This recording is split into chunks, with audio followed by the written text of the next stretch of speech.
O abismo não é apenas um lugar, é um estado. Um vazio silencioso, invisível, mas inevitável, que habita todos nós. Ele é o espaço entre o que somos e o que poderíamos ser. Feche os olhos por um instante e sinta-se de frente a esse abismo.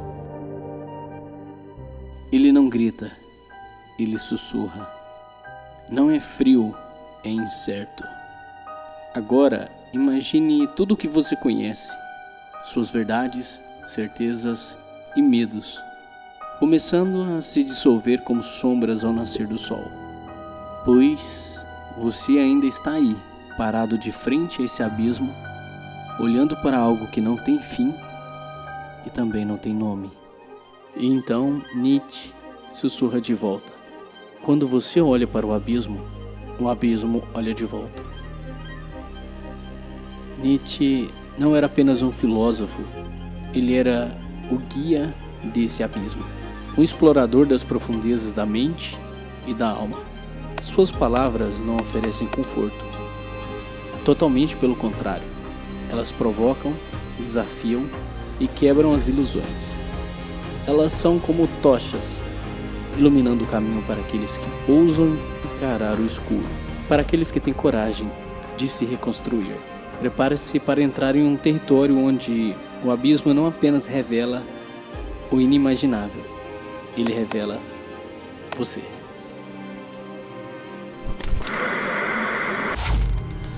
O abismo de Nietzsche não é apenas vazio, ele é criação. É o espaço onde toda forma de arte nasce. Para Nietzsche, a vida deveria ser vivida como uma obra de arte, uma dança entre o caos e a ordem. Não a beleza na perfeição, mas na coragem de criar enquanto enfrentamos o vazio. Você deve ter um caos dentro de si para dar à luz a uma estrela dançante. A arte existe para que a verdade não se destrua. O abismo para Nietzsche é o ponto de partida. É onde aceitamos o caos como combustível para a criatividade. A dor, o fracasso e a dúvida são como pincéis com os quais pintamos nossa existência. Ele o comparava a dar à luz, uma experiência caótica e exaustiva, mas que resulta em algo único. Quando você aceita o caos, você não apenas sobrevive ao abismo, você cria um universo próprio dentro dele. Cada salto criativo é uma vitória contra o vazio.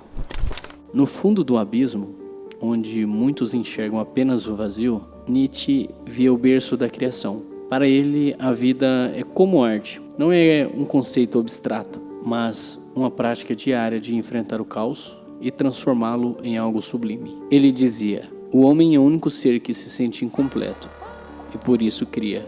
Essa criação, no entanto, não é fácil. Ela exige que encaremos nossos medos mais profundos, que entremos no abismo com a coragem de sairmos transformados. A maturidade do homem consiste em reencontrar a seriedade que tinha quando criança ao brincar. O artista é aquele que pode olhar para o caos e enxergar uma harmonia que ninguém mais vê.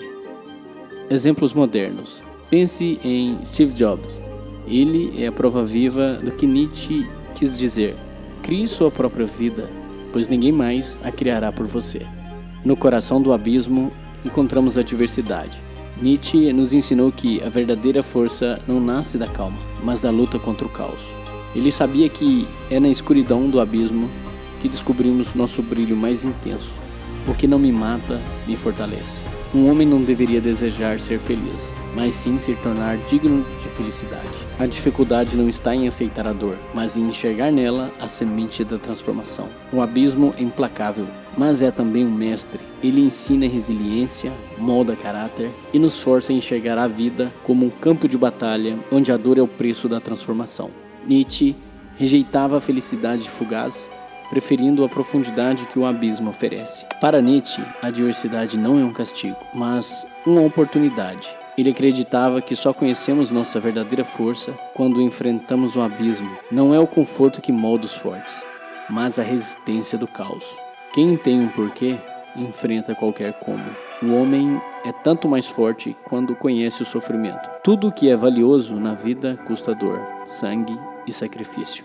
A adversidade, dizia Nietzsche, é a pedra angular da grandeza. Pense em pessoas que enfrentaram crises financeiras e criaram impérios, ou naqueles que transformaram traumas pessoais em movimentos que mudaram o mundo. Ele acreditava que o sofrimento era a maior escola da vida, não porque ele queria que sofrêssemos, mas porque sabia que somente através do desafio podemos transcender nossas limitações. Quantos de nós aprendemos mais com as derrotas do que com as vitórias? Como Nietzsche coloca, a vida é feita de altos e baixos. Os baixos ensinam, os altos celebram. A moralidade e a morte de Deus. A morte de Deus é o grito que ecoa no abismo de Nietzsche. Não é apenas a perda de uma fé tradicional, mas a constatação de que o mundo moderno havia abandonado suas certezas. E com isso, o abismo da responsabilidade recai sobre nós. Deus está morto, Deus permanece morto e nós o matamos. A morte de Deus cria um abismo moral. Quando Nietzsche escreveu isso, ele não estava comemorando uma perda, mas diagnosticando uma crise, um vazio que precisamos preencher com nossos próprios valores. Nietzsche nos desafia a enfrentar essa liberdade radical e a encontrar nosso propósito, mesmo quando o abismo parece insuportável. Nietzsche não via a morte de Deus como um motivo para desespero, mas como uma oportunidade. Com a ausência de uma ordem divina, a responsabilidade de criar significado recai sobre cada um de nós. Estamos prontos para carregar esse fardo? Tornar-se livre é também tornar-se responsável.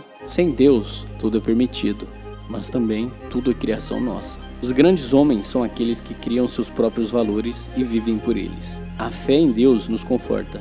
A ausência de Deus nos desafia a sermos deuses. Ele entendia que não era o fim, mas o começo de uma jornada. É a oportunidade de cada um de nós olhar para o abismo e decidir o que realmente importa. Na ausência das certezas absolutas, encontramos a liberdade de criar um significado pessoal. E no mundo de hoje, onde cada um busca a sua própria verdade, essa mensagem nunca foi tão relevante. Como Nietzsche dizia, a responsabilidade de viver é sua. Não existe uma mão invisível que guiará cada passo. Você deve ser o arquiteto de sua própria catedral. Para Nietzsche, o destino final do ser humano é o além do homem. Ele não apenas encara o abismo, mas o usa para criar.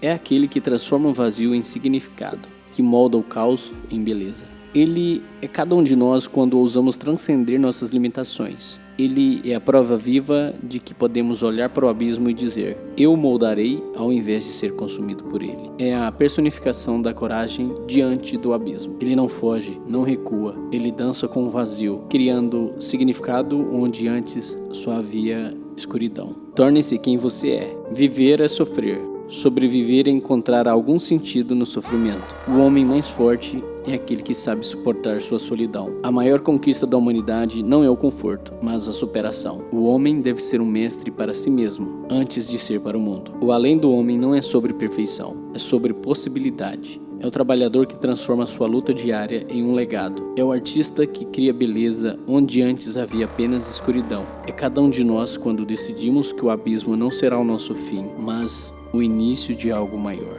O legado vivo de Nietzsche.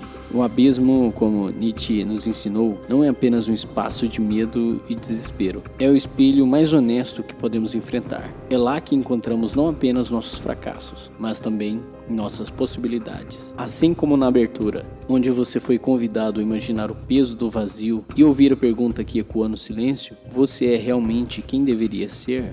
Agora você sabe que essa pergunta nunca terá uma resposta única. O abismo não é um lugar para ser conquistado ou superado. Ele é um processo, uma dança eterna entre o que somos e o que podemos ser. É o lugar onde criamos, caímos, nos levantamos e finalmente transcendemos. O abismo de Nietzsche não revela apenas o inimaginável, ele revela você. A pergunta permanece: quem você será quando o abismo olhar de volta?